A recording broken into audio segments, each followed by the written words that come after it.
నమస్కారం city news కి స్వాగతం ముందుగా ముఖ్యాంశాలు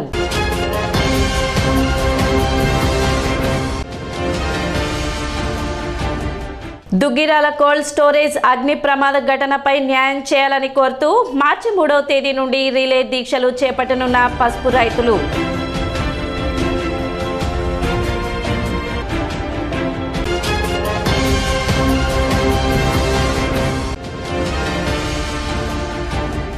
పరిమితికి మించి ఆటోలో ప్రయాణికులను ఎక్కించరాదు ఆటో డ్రైవర్స్ కు సూచించిన ఆర్టీఓ రాఘవరావు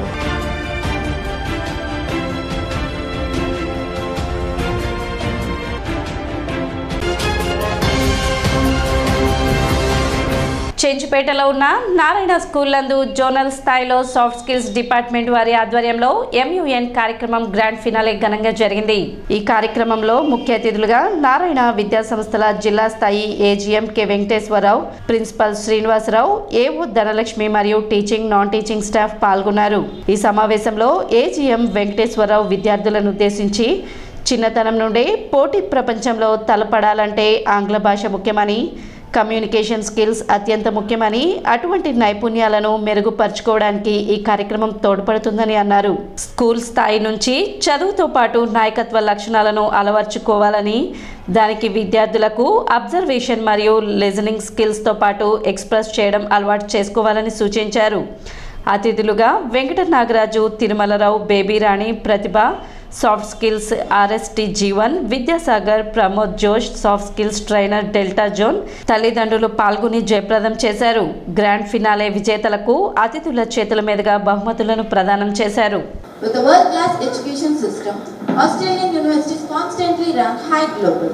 The emphasis of research, innovation, teaching methods, direct academic programs make Australia an attractive answer for students seeking a high-quality education experience. Australia boosted several strong institutions in different sectors of education. Here are few universities: University of Melbourne, Australian National University ANU, University of Sydney, University of Queensland UQ, TAFE, Technology and Further Education Institutions. Today we conducted one program, Modern United Nations program, in our Narayana Chanchupeta branch. This is a new branch we are establishing for the next academic year. So in this branch you conducted this program. In this program, from all our Delta zone, the final students, they gather here for the best presentation. So every year we are conducting this type of programs to develop the all-round development in all the students. Throughout India, how we have to develop the leaders. In the same manner, the different countries, how we have to develop the peace. In all aspects, as a leaders, how we have to develop the students, we are conducting this program. Each and every student, they performed well and they given the best. So according to that, we will finalize the winners and we will give the prizes also. Every year we are conducting this program particularly to encourage the students in all-round development. Individual success and national prosperity. A very good morning to Honorable Chairperson, the members of committee and all the delegates of countries.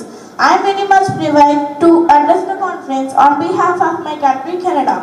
Canada is a vast and diverse country located in North America, known for its wonderful landscapes and rocky mountains. Canada is the second largest country in the world by land area and recognized for its commitment to multiculturalism, universal healthcare and high standard of living. Canada is renowned for its commitment to quality education and robust institutions. మైనర్లు driving చేస్తూ పట్టుబడితే వారిపై చట్టరీత్యా చర్యలు ఉంటాయని రవాణా శాఖ అధికారి రాఘవరావు హెచ్చరించారు. మైనర్లు డ్రైవింగ్ చేయడం చట్టరీత్యా నేరం అయినప్పటికీ కొంతమంది నిర్లక్ష్యంగా వాహనాలను నడుపుతూ ప్రమాదాలకు కారణమవుతున్నారని అన్నారు. మైనర్లు ఎటువంటి ప్రమాదాలకు కారణమైనా అతనితో పాటు అతని తల్లిదండ్రులు కూడా శిక్ష పడే అవకాశం ఉందని, మైనర్లు డ్రైవింగ్ చేస్తూ పట్టుబడితే చలనాలతో పాటు కోర్టుకు హాజరుపరచడం జరుగుతుందని, కొన్నిసార్లు జైలు శిక్ష పడే అవకాశం ఉంటుందని తెలిపారు. తల్లిదండ్రులు మైనర్లకు ఎటువంటి వాహనాలను ఇవ్వొద్దని రాఘవరావు విజ్ఞప్తి చేశారు. మైనర్స్ డ్రైవ్ చేస్తున్నారు. ఈ minors 18 years below 10th class intermediate చదివే పిల్లలు లైసెన్స్ లేకుండా డ్రైవ్ చేస్తున్నారు. ముఖ్యంగా మనం ఏంటంటే రవాణా శాఖ తరఫున 18 years బిలో 18 years లోపు పిల్లలకి ఎవరికి కూడా లైసెన్స్ లేకుండా మీరు బళ్ళు ఇవ్వబాకండి. 2 వీలర్స్ ఇవ్వబాకండి. 18 ఇయర్స్ దాటినాక వాళ్ళకి లైసెన్సు అప్లై చేసుకొని తీసుకుంటారు. 18 ఇయర్స్ లోపు మనం పేరెంట్సే అలౌ చేయకూడదు. ఒకవేళ అలౌ చేస్తే ఏంటి పరిస్థితి? 18 ఇయర్స్ లోపు కనుక ఇస్తే వాళ్ళకి మైనర్ డ్రైవ్ చేసినందుకు 5,000 ఫైను, అలాగే లైసెన్స్ లేనందుకు 5,000, మొత్తం 10,000 ఫైన్ ఉంటుంది. ఈ ఫైనే కాక ప్రాసిక్యూషన్ పెట్టడం జరుగుతుంది. ప్రాసిక్యూషన్ అంటే కోర్టుకు పెట్టడం జరుగుతుంది. ఆ కోర్టులో జడ్జి గారు ఫైన్ విధించవచ్చు, జైలు శిక్ష విధించవచ్చు, లేదా 2 కూడా విధించవచ్చు. బిసైడ్స్ 10,000 అంటే 10,000 కాకుండా జైలు విధించవచ్చు, జడ్జి గారు ఫైన్ కూడా విధించవచ్చు. ముఖ్యంగా పేరెంట్స్ అందరికీ గమనించవలసిందిగా కోరుచున్నాము.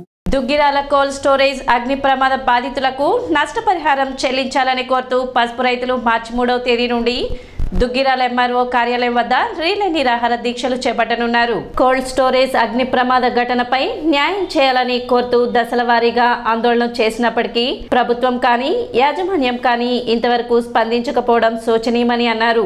ఈ నేపథ్యంలో మార్చి 3వ తేదీ నుండి దుగ్గిరాల ఎంఆర్ఓ కార్యాలయం వద్ద రీలే దీక్షలు నిర్వహిస్తున్నట్లు పసుపు రైతులు తెలిపారు. ప్రభుత్వ యంత్రాంగం నుంచి దీనికి సంబంధించిన సమాచారం ఇవ్వమని మేము సమాచార హక్కు చట్టం ద్వారా కూడా అడిగాము.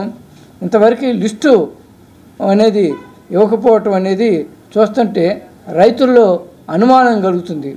అసలు ఏం జరుగుతుంది, నిజంగా వాస్తవంగా ఇది అగ్ని ప్రమాదం దాని అంతటా జరిగిందా, లేకపోతే కావాలని జరిగిందా, అసలు ఇన్ని రోజులు అయినా కానీ మరి ఇంకా మంట మండుతుందంటే దీని వెనకాల ఏమన్నా కుట్ర కోణం దాగి ఉందా అనేది రైతాంగం ఆవేదన ఆందోళన వెలిబుస్తున్న పరిస్థితి.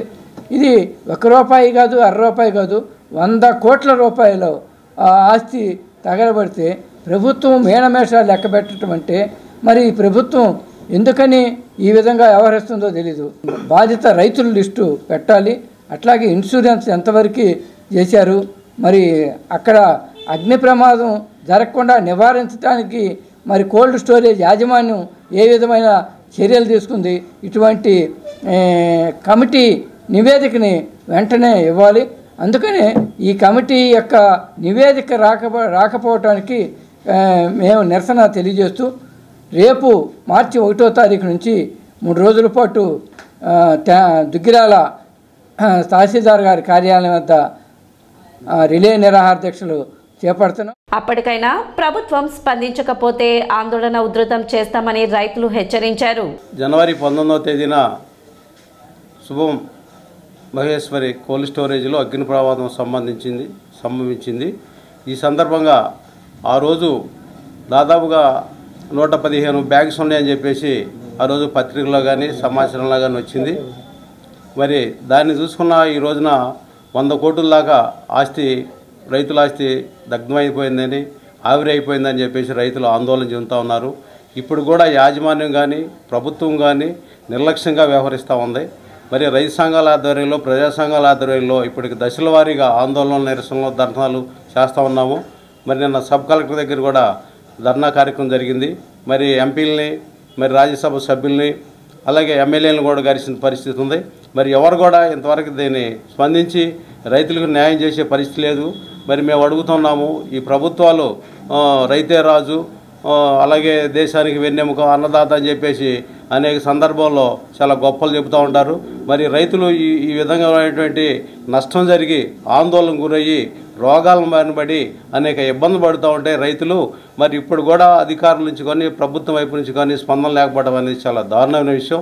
ఇప్పటికైనా సరే అనేక సందర్భాల్లో విపత్తులు జరిగిన సందర్భంలో ప్రభుత్వం నుంచి కొంత అమౌంట్ ఇచ్చి అలాగే ఇన్సూరెన్స్ క్లెయిమ్ చేసి రైతులను ఆదుకోవాల్సిన పరిస్థితి ఉంది. మార్చి 1వ తారీఖున దుగ్గిరాల తహసీల్దార్ కార్యాలయం దగ్గర 3 రోజుల పాటు రిలే నిరాహార దీక్షలు చేపట్టడం జరిగింది. 26వ తేదీ సాయంత్రం లిస్ట్ ఇస్తామని చెప్పారు. బాధితుల లిస్ట్ ఇవ్వమని చెప్పి అడిగాం.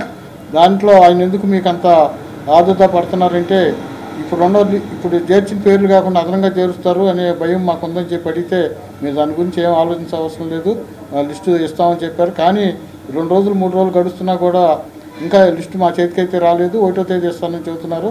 రైతులైతే ఆ లిస్టు చేతిలో ఉంటే కానీ ఏ రైతుది పోయింది, ఎంత సరుకు అక్కడ ఉంది, ఇన్సూరెన్స్ కట్టింది ఆయన కట్టానని చెబుతున్న 40 కోట్లకి రైతులకు ఎంత వస్తుందనే లెక్కల్లో రైతులు చూసుకుంటున్నారు. ఆ బస్తాలు అనేది సంఖ్య ఖచ్చితంగాను రైతుల సంఖ్య కూడా వెంటనే బయటపెట్టాల్సిన అవసరం ఉంది. అట్లాగే కమిటీ నివేదిక కూడా పారదర్శకంగా ఉండాలి.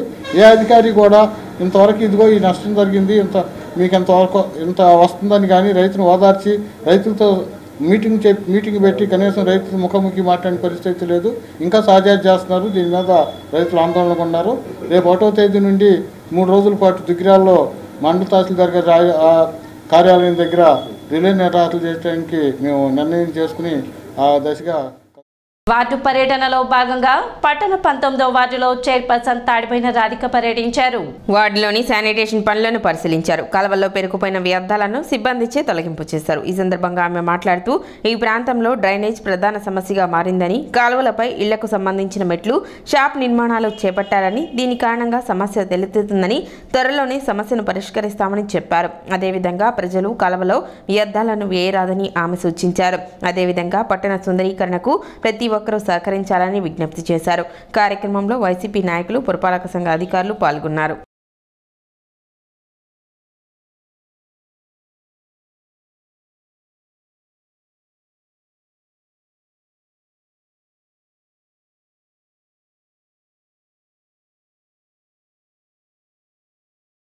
ఈ రోజున 19వ వార్డుకు రావటం జరిగింది. ఇక్కడ వచ్చేది షాపులు, అన్ని షాపులు అవుతానా నాపరాళ్ళు ఇలా మెట్లు నిర్మించుకుంటానా దాని కింద సిల్ట్ అనేది బాగా పేరుకుపోవటం జరిగింది. అదన్నీ మా వర్కర్స్ చేత జరుగుతుంది.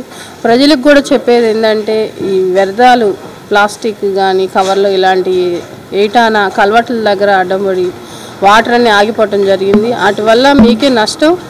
ఈ దోమల ఉత్పత్తి అనేది వ్యర్థాలు అనేది ఉంటానా ఉత్పత్తి పెరిగి దానివల్ల మనందరికీ తెలిసిందే దోమల మూలాన డెంగూ జ్వరాలు కానీ ఇలా విష జ్వరాలు ఇలాంటివి వస్తున్నాయి. కాబట్టి మన పిల్లలను కూడా ఆరోగ్యంగా ఉంచుకోవాలి. కాబట్టి ఇవన్నీ ప్రజలు గమనించి డస్ట్బిన్ రూపంలో మా వర్కర్స్ అందియాలని కోరుకుంటున్నాను.